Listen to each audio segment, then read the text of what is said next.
Halo para majikan semua, seperti janji Inem kemarin ya, kita hari ini akan membawakan teman cerita lagi yang seru banget tentang sebuah cerita yang gak happy ending. Jangan-jangan nih kalian semua ada yang relate deh. Tapi by the way, kalian nyadar nggak? Rambut kita cakep ya hari ini ya, lurus gitu, rapi kelihatannya. Biasa kan acak hadut.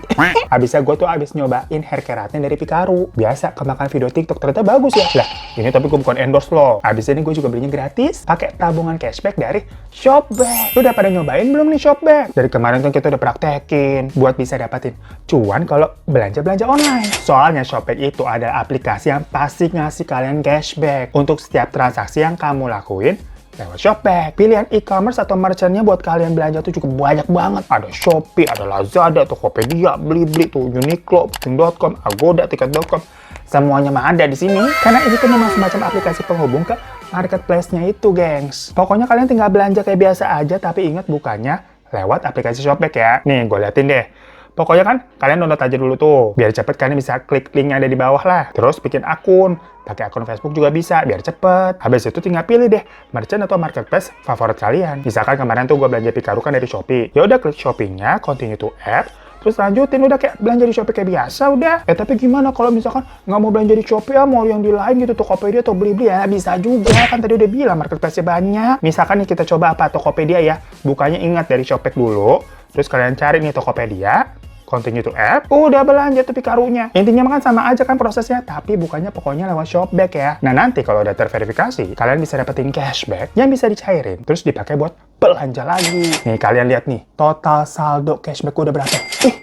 Mantul nggak tuh? Kalau belanja modelan begini, jatuhnya kayak dibayarin sama Shopback nggak sih? Ibaratnya kayak kita belanja tapi sambil nabung juga. Apalagi misalkan kalau kalian belanjanya di tanggal kembar kayak nanti ini 12-12 bulan ini nih, kalian bisa dapetin cashback ekstra. Bahkan kalian bisa dapetin cashback sampai dengan 100%. Dan biar bisa tambah cuan lagi, bisa kelihatan nih muka-muka pengambil voucher nih, kalian bisa pakai kode ini deh buat dapetin saldo cashback 20.000 gratis. Jadi ingat ya, sekarang kalau kalian belanja-belanja, bukannya lewat aplikasi Shopback. Dan buat info selengkapnya, langsung aja cek di deskripsi di bawah. Nah guys, cerita hari ini tuh datang dari teman kita namanya Uni Shinta yang mempunyai pengalaman menyayat hati mengenai adiknya yang telah hilang karena gagal menikah. Dikarenakan keluarga dari calon suaminya itu sangat menuntut katanya gengs. Uni Shinta sendiri sebagai kakak itu ya sudah berkeluarga lebih dulu dan mempunyai satu anak perempuan bernama Putri. Jadi dia sangat hati-hati banget dengan kejadian ini tuh jangan sampai dialami sama putrinya sendiri. Sedangkan adiknya ingin diceritakan di sini itu bernama Irma yang tadinya dia akan segera menikah dengan laki-laki yang sudah dipacarinya selama 2 tahun bernama Yapandi atau biasa dipanggil dengan Adi. Adi sendiri itu bekerja sebagai ASN atau berarti aparatur sipil negara ya. Sedangkan kalau adiknya Irma itu kerjanya wirausaha. Jadi memang keluarganya Uni Shinta nih itu kayak punya usaha kecil-kecilan di rumah lah bikin rendang kiloan. Ya sebenarnya Irma sama Adi udah pacaran 2 tahun. Itu kan bisa dibilang cukup lah untuk mengetahui latar belakang satu sama lain. Apakah mau mantap nih lanjut atau enggak kan gitu ya. Walaupun sebenarnya orang tua dari Uni Shinta itu agak kurang srek gengs. Tapi bukan perkara nggak serk sama adiknya nih, melainkan sama keluarganya Ardi. Ya emang dari awal udah kelihatan kayak ribet terus angkuh gitu gengs kalau ngomong. Kalau kata Uni Shinta nih ya, capek banget dengerin itu. Ibunya Andi kalau ngomong tuh selangit Van, tinggi banget gitu kalau bangga-banggain anaknya. Karena si Adi ini tuh kan anak pertama, dia punya 2 adik tuh. Dan memang bisa dibilang semenjak Adi ini kerja, dia kayak ngangkat perekonomian keluarganya gitulah. Padahal Uni Shinta ini udah pernah bilang tuh ke Irma, kalau misalkan nanti Irma nih menikah jadi sama Adi, pasti akan selalu tuh dibayang-bayangin sama mertuanya dan adik-adiknya Adi juga. Karena yang Adi di situ menjadi tulang punggung. Pokoknya Irma harus siap tuh, direpotin sama mereka, nggak boleh ngeluh. Tapi ya mungkin Irma yang dasarnya emang udah cinta, udah mantep sama Adi ya. Irma bilangnya udah siap-siap aja pokoknya. Nurut lah, ntar kata suami gimana. Misalkan memang nanti gajinya mau dibagi gitu kan sama keluarganya Adi, ya udah. Dan keluarganya Uni Shinta itu memang tipe-tipe yang nggak ribet, nggak kayak ngekang-ngekang anak gitu, nggak boleh ini nggak boleh itu. Selama si Irmanya nih mau, ya udah sok aja lah. Sampai akhirnya diadakan yang namanya acara Maresek namanya katanya gengs. Jadi kalau dalam tradisi keluarganya Uni Shinta, Maresek sendiri merupakan penjajakan pertama sebagai permulaan dari rangkaian tata cara pelaksanaan pernikahan di sana. Dan wanita-wanita yang dianggap sudah berpengalaman itu diutus tuh untuk mencari tahu apakah pemuda yang dituju nih cocok gak dengan gadis yang ingin dinikahkan. Jadi kayak ada rapat keluarga dulu sebelum hari pernikahannya. Tapi di sini yang datang cuma perempuan-perempuannya aja. Yang tadi tuh berpengalaman atau ya bisa dibilang sudah menikah. Sambil membawa kue atau buah. Jadi di situ ada Uni Sinta, ada ibunya dia, ibunya Adi, saudara-saudara perempuan mereka. Pada rapat itu. Cewek-cewek semua yang datang. Dan seperti perundingan pernikahan pada umumnya, Marasek ini nggak cuma sekali tuh didatengin. Melainkan beberapa kali diadakannya. Karena kan ya memang susah juga ya. Untuk menyatukan keinginan dari dua keluarga nih. Apalagi keluarganya Adi kan tadi udah dibilang tabiatnya agak repot tuh, apalagi emaknya. Makanya dari sini Sinta bilang kalau dia nih dengerin emaknya Adi nih ngomong, aduh mesti sabar-sabar diri rasanya. Nah setelah melakukan acara Marasek beberapa kali, lanjutlah ke tahapan berikutnya, yaitu Maminang atau Batimbang Tando juga sebutannya. Indonesianya berarti apa tuh? Bertukar tanda ya. Nah kalau itu tuh acara di mana keluarga nih dari sang wanita mendatangi keluarga dari calon prianya untuk meminang. Kan tadi namanya aja Maminang gitu ya, Indonesianya meminang. Jadi emang di sini adatnya agak kebalik, gengs. Maksudnya di manalah perempuannya yang datang duluan untuk melamar laki-laki. Ada yang tahu kalian ini adat dari mana? Pokoknya di acara itu dihadiri tuh sama para orang tua, para sesepuh pun dari kedua belah pihak datang. Ya seperti acara lamaran pada umumnya sebenarnya. Tapi dibalik aja nih, yang cewek datengin yang cowok. Setelah bertemu, di sana pihak keluarga ini berdiskusi tentang tata cara penjemputan calon mempelai pria. Karena kan tadi aja si wanitanya duluan yang ke pria kan. Nah, pada pernikahannya pun begitu juga. Jadi prianya yang dijemput begitu. Nah, biasanya di situ juga ngomongin ada yang namanya uang japuik atau panjapuik kalau di daerahnya Uni katanya namanya tuh. Bener ya penyebutannya begitu, kalau salah lah. Mohon maaf, boleh dikoreksi aja di bawah ya. Masalahnya di situ keluarganya Uni Sinta nih kaget karena keluarganya Adi itu tahu-tahu meminta uang japuik yang cukup besar, gengs. Disebutkan nominalnya tuh maunya 350 juta. Dan katanya nggak mau dinego. Jadi pas dibilangin 350 juta gitu kan langsung ditekankan juga nggak boleh nego. Ya bingung. Masalahnya keluarganya Uni Sinta nih, itu ya bukan keluarga yang berada banget gitu, enggak. Kekurangan sih tidak memang. Tapi nominal segitu dianggap cukup berat juga lah. Apalagi nih ya, acara pernikahannya itu kan mau dilangsungkan secara adat. Nah itu semua harus ditanggung sepenuhnya sama pihak wanita ya, keluarganya Irma. Coba buat kalian yang udah pada nikah nih, sekecil-kecilnya gelar pesta apalagi harus sesuai dengan adat gitu, berapa habisnya? Seenggaknya kan bisa 100 sampai 200 jutaan kan? Itu aja bisa terbilangnya kayak sederhana gitu untuk hari gini. Nah ditambah lagi tadi uang japuak 350 juta. Berarti kalau ditotal-total udah bisa setengah M atau 500 jutaan. Lah gede banget itu, gengs. Mana semuanya dari pihak cewek yang harus ngeluarin? Enak bener ya kalau begitu ya, cowoknya kagak ngapa-ngapain. Dan waktu itu orang tuanya Uni Sinta nih udah sempat juga meminta keringanan dengan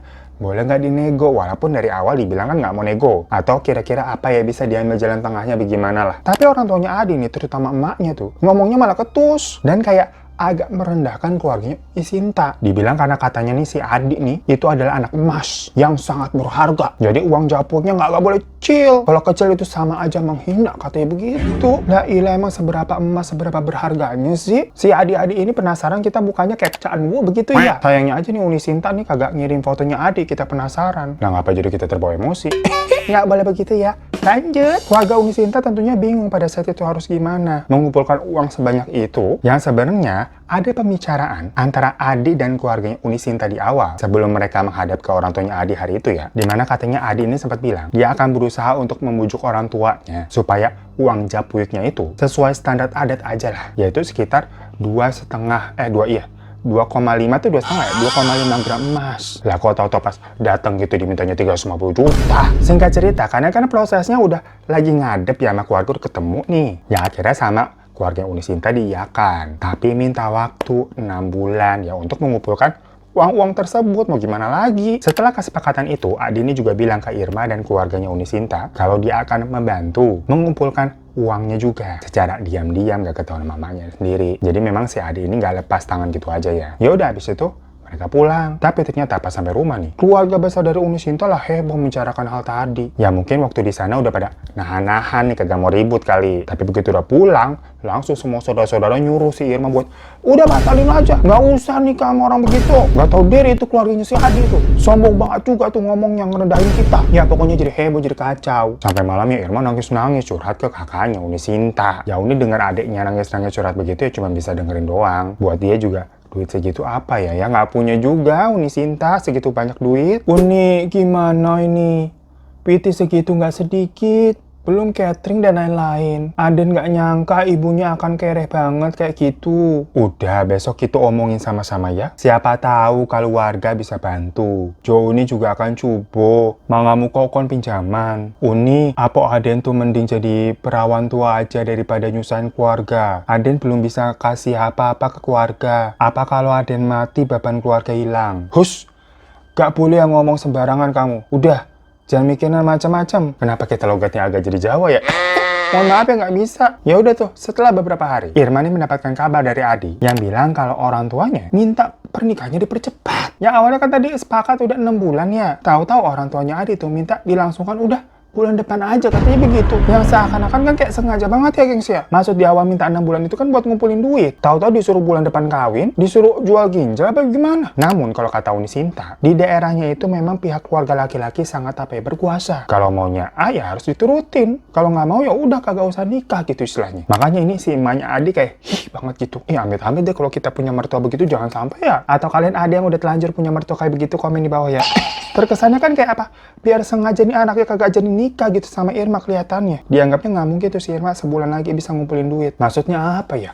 Kalau emang dari awal nggak sudi, nggak ridho gitu anaknya menikah sama Irma, ya udah dari awal ditolak aja nggak sih? Atau apa gitu, jangan kayak jadi nyusahin orang. Akhirnya Irma sama Adi katanya mau ketemuan tuh untuk ngomongin itu. Jadi dari rumah si Irma itu pamitnya, katanya mau ketemuan sama si Adi. Tapi pas malam-malam, tahu-tahu Adi malah datang ke rumah sendirian dan menanyakan keberadaannya Irma. Lah, Uni Sinta bingung dong. Tadi siang si Irma pamit katanya mau ketemu sama Adi. Loh kok malamnya Adi ke rumah nanyain Irma di mana? Dan Adi bilang, enggak, seharian saya belum ketemu Irma ini, makanya saya nyariin. Di telepon-telepon juga nggak diangkat. Dan pas Uni Sinta telepon, itu ya benar handphonenya mati. Ditungguin sampai larut malam nggak balik-balik, nggak ada kabar. Keluarga khawatir dong. Si Adi juga masih di rumah tuh, ikut nungguin Irma kemana. Sampai tahu-tahu ada polisi malam-malam itu datang ke rumah. Bilang kalau katanya Irma kecelakaan dan tidak selamat, ya.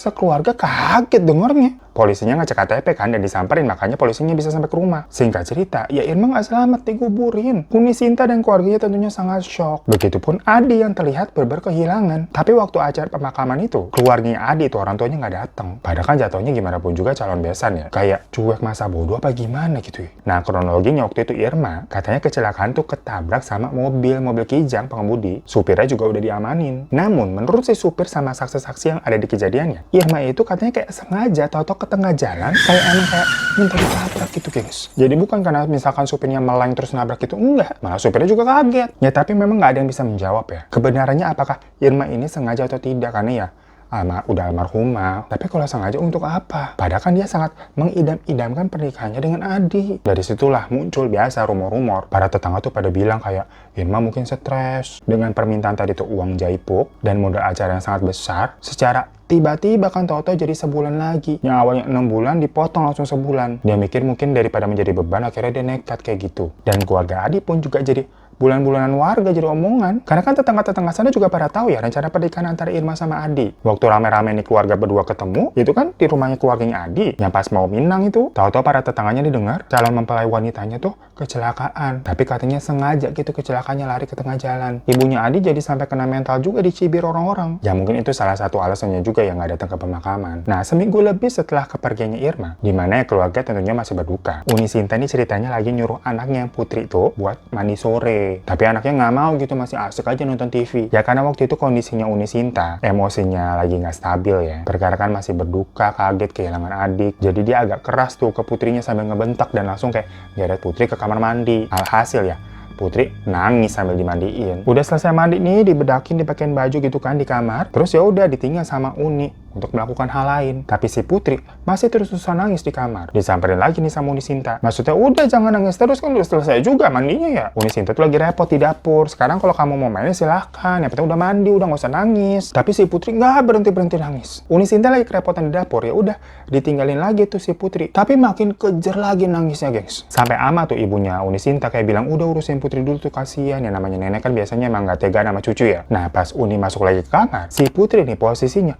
udah ada di atas lemari. Kayak loh, kok bisa tahu-tahu di atas lemari? Gak mungkin banget, ini Putri baru 1 tahun manjat-manjat ke lemari kan tinggi. Heboh tuh Uni sampai orang tuanya datang ke kamar juga ngeliat, loh kok si Putri di atas lemari. Dikirain dihukum sama Uni, ditaruh di atas lemari, sampai Uni dimarahin sama Ama. Ya Uni kan jelas tahu bukan dia yang ngelakuin, ya bilang bukan saya. Dari situ Uni udah ngerasa ini ada apa nih. Nah pas suaminya Uni pulang tuh si Uda ya cerita, tadi si Putri masa tahu-tahu ada di atas lemari, aneh banget, nggak mungkin dia manjat-manjat ke sana. Suaminya juga dibilang gitu kan kayak nggak percaya kan, kayak ah kamu kali lagi ngehukum gitu kan. Waktu malam harinya pas semua udah pada tidur, nggak sengaja Uni ini kebangun dan mendapati Putri nggak ada di kasur. Jadi kan mereka tidur bertiga ya, Putri di tengah. Dicari, nah Putri kemana nih? Sampai akhirnya Uni keluar, ngeliat ke jendela, terlihat si Putri itu lagi tidur, digendong sama sosok wanita dengan pakaian lusuh dan rambutnya kayak setengah botak. Jadi kayak rambutnya tipis-tipis selai-selai doang gitu, gengs. Ya kaget kan? Hah? Itu anak saya digendong sama apaan? Uni langsung buka pintu dan nyamperin. Dimana sosok itu semakin terlihat jelas dan mukanya nyeremin banget kayak marah dan teriak gitu, gengs. Sampai tahu-tahu Uni kebangun. Ternyata cuma mimpi. Dilihat si Putri masih ada di kasur di tengah lagi bobo. Uni bingung kok.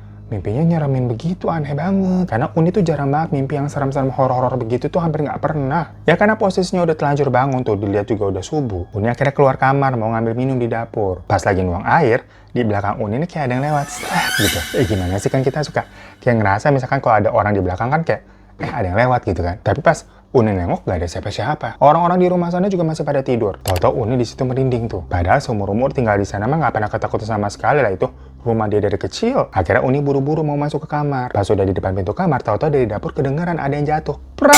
Ya Uni buru-buru balik ke dapur ngeliat ternyata itu gelas tadi bekas dia minum jatuh. Padahal kan nggak ada angin, nggak ada apa ya, kok tahu-tahu bisa jatuh sendiri. Karena suara pecahan itu, orang rumah juga pada bangun dikirakan ada apaan. Termasuk suaminya tuh udah tuh nyamperin ke dapur buat nyapu, bantuin tuh nyapuin beling. Lagi nyapu begitu di dapur, brah, kedengaran ada suara pintu kebanting. Yang pas dicek ternyata itu pintu kamar mereka tertutup langsung brah gitu. Pas mau dibuka, kekunci, gengs. Ya itu kan aneh ya. Sampai berusaha didobrak tuh sama Uda tuh. Dikira Putri dari dalam gitu sengaja nutup pintu iseng terus ngunci. Udah digedor-gedor, Putri buka, Putri buka. Walaupun kalau dipikir-pikir sebenarnya nggak mungkin juga Putri masih setahun gitu bisa ngunci pintu. Dan pas tadi suaminya bangun, dia lihat ya Putri masih tidur loh di kasur tuh. Akhirnya udah didobrak tuh sama Uda dan kebuka. Di dalam di kasur Putri nggak ada. Satu rumah ya berheran itu pagi-pagi lah, Putri kemana? Ternyata itu anak ada di dalam lemari, tapi masih tidur kondisinya di dalam lemari, kok bisa? Wah ini super duper nggak wajar. Karena si Uda nih suami udah lihat sendiri, Ama sama bapak juga udah lihat sendiri. Langsung pada bilang ini ya nggak beres ini. Tapi loh kenapa bisa tiba-tiba ada horor-hororan gitu, random banget. Hari itu juga tiba-tiba si Putri demam. Dia nggak nafsu makan, lemes gitu badannya. Ya sama Uni dikasih obat aja kan awalnya. Seharian Uni sama keluarga yang lain tuh ngomongin kejadian anak tadi pagi. Yang nggak bisa dijelasin nih pakai logika. Sore harinya pas si Putri lagi digantiin baju gitu kan di tempat tidur, badannya dicek juga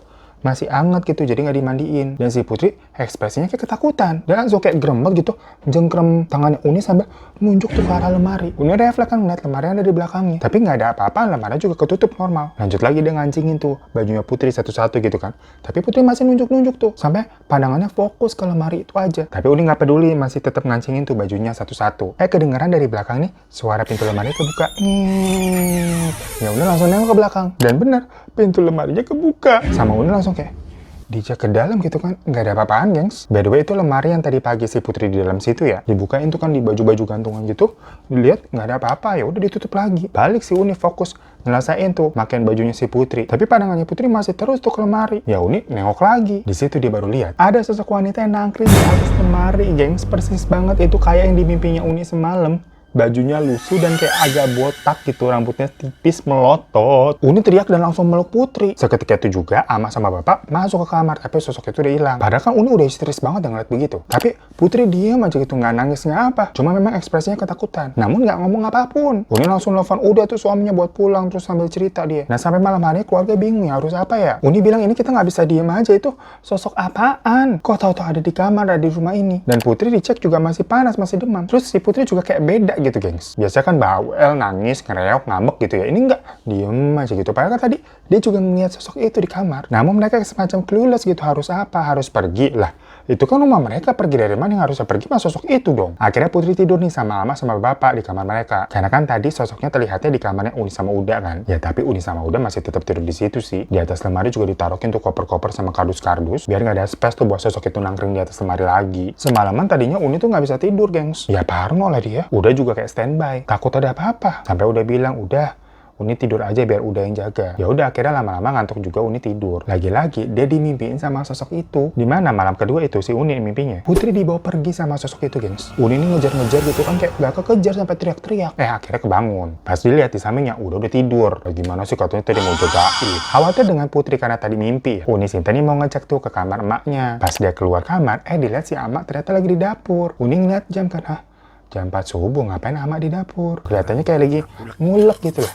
Masak apa pagi-pagi? Kalau ada pesanan kok kenapa nggak bilang ke Uni? Kan biasanya juga Uni yang bantuin. Nah, pas dideketin, Uni Sinta kaget banget. Karena dia ngeliat emaknya tuh ngulek jarinya sendiri. Tapi ekspresi emaknya kayak kosong ngelamun, tapi jarinya tuh diulek gitu loh. Uni langsung teriak minta tolong. Dan kayak megangin nyadarin amaknya gitu. Sementara tangan amaknya udah berdarah-darah tuh, udah ngilu banget, dibejek emang ulekan. Tapi pas dipegangin disadarin sama Uni, amaknya baru langsung tersadar terus langsung teriak-teriak kesakitan. Ya keluarga pada bingung, langsung dibebet-bebet tuh tangannya ama diobatin. Karena serumah pada teriak-teriak, jadinya bangunin tetangga-tetangga lain juga. Warga sana tuh yang pada datang langsung nyaranin, katanya disuruh pergi nemuin Patu Woyeme gitu panggilannya. Semacam kayak orang pintar di daerahnya dia lah. Akhirnya udah tuh yang pergi tuh subuh-subuh pagi-pagi. Lama, hampir 2 jam lebih. Baru balik lagi datang bawa yang namanya Patuo Yamen itu. Di sana Patuo kayak nerawang rumahnya dan bilang katanya kalau ada makhluk tak kasat mata yang punya energi kemarahan. Tapi pas Patuo kesana, katanya makhluk itu udah pergi. Mungkin bentrok gitu, tahu ada energinya Patuo mau datang. Cuma sisa-sisa energi kemarahannya masih ada di rumah tersebut. Masih terasa gitu, gengs, ketinggalan. Namun ya Patuo nggak bisa ngeliat nih wujudnya seperti apa karena sosoknya lagi nggak ada dan nggak bisa berinteraksi secara langsung juga. Patuo nanya apakah mereka punya musuh atau orang yang nggak suka misalkan gitu ya. Ya setahu mereka kayak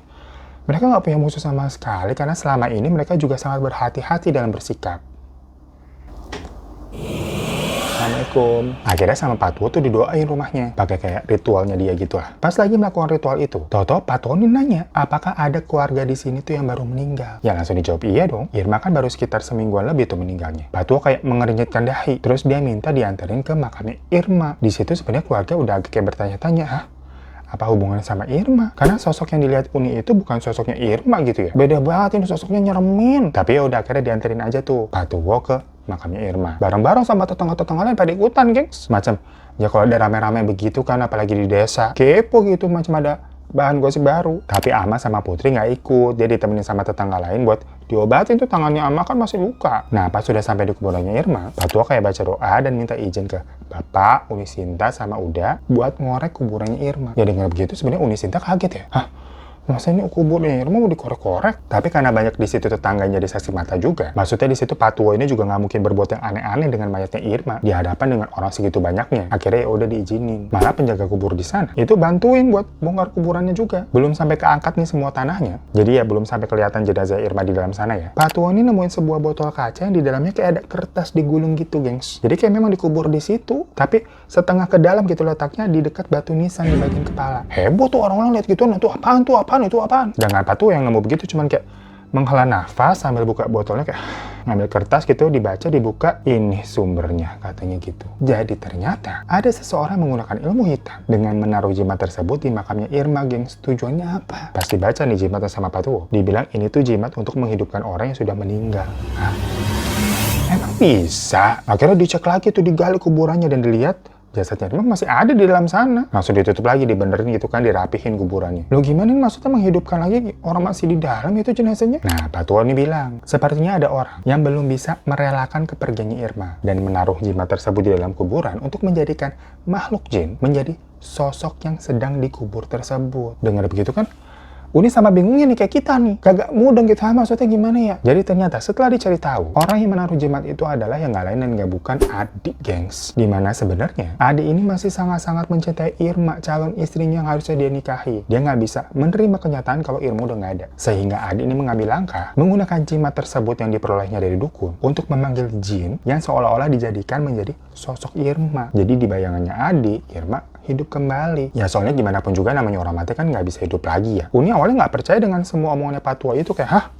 Masa sih? Sampai akhirnya disamperin deh tuh si Adi ke rumahnya. Tapi ternyata Adi nggak ada di sana. Yang katanya orang tuanya si Adi ini udah pergi semenjak Irma nggak ada. Malahan di situ orang tuanya Adi tuh menyalahkan keluarga Uni atas kepergiannya Adi. Lah Uni kan jadi kayak kepincut ya. Balik marah kok jadi kami yang disalahin. Ya mungkin orang tuanya Adi terlihat memang agak frustasi tuh. Kebingungan juga mungkin tuh anak emasnya tahu-tahu bisa jadi rebel begitu sebelum-sebelumnya makan nurut. Sempat ribut tuh mereka di situ tuh. Tapi pas udah mau pulang, adiknya Adi nih ngasih info kemana kakaknya itu pergi si Adi. Malahan adiknya itu minta tolong untuk membujuk Adi buat pulang ke rumah karena adiknya itu khawatir. Dan adiknya itu juga cerita di hari waktu katanya Irma ini kecelakaan, ternyata Irma ini sempat datang ke rumah, gengs, sendirian. Sementara kalau si Adinya tuh lagi kerja ke kantor. Jadi kalau adiknya Adi itu ya ada di rumah dan melihat sendiri Irma katanya sampai sujud tuh di kaki ibunya Adi ya maksudnya ya, dengan meminta acara pernikahannya tuh sesuai tanggal yang memang telah disepakati waktu acara kumpul bersama tuh, yaitu 6 bulan lagi. Karena kan gimana pun juga Irma nih dan keluarganya masih harus ngumpulin uang selama 6 bulan itu. Tapi si ibunya Adi ini malah bilang, makanya kalau miskin tuh tahu diri, anak saya tuh bisa dapetin yang lebih dari kamu. Kalau kamu nggak ada, pasti anak saya dapat yang lebih selevel. Terus si ibu langsung ninggalin si Irma masuk ke kamar. Sementara Irma yang nangis-nangis kan pulang ya. Tahu-tahu sorenya mereka dapat kabar kalau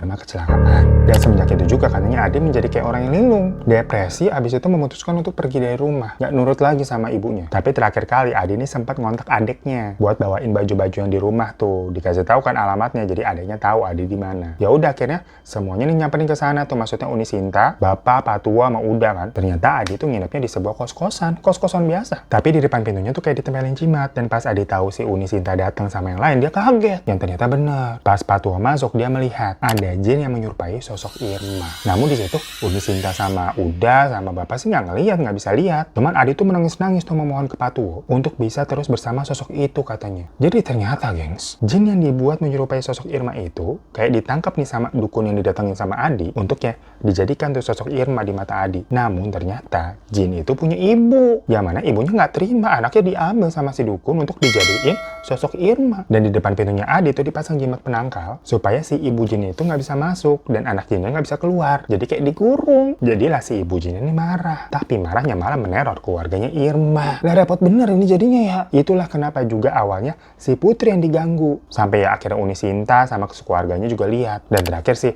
Ama kan kesurupan sosok jin ibunya itu marah ngulek ke tangan emaknya tuh. Tapi kenapa ganggunya nggak ke keluarganya Adi aja ya? Kan yang ditahan anak jin itu sama si Adi. Ya mungkin karena anak jinnya itu dijadikan sosok Irma. Jadinya diteror tuh keluarga Irma terutama Putri. Jadi semacam mau ditukar diambil anaknya juga gitu loh. Dan menurut tetangga-tetangga di sana, maksudnya tetangga-tetangga di samping kanan kirinya si Adi ya kos-kosan, walaupun Adi baru sekitar seminggu tinggal di situ, mereka ini sempat mendengar kayak Adi ini suka ngomong sendiri di dalam kamar padahal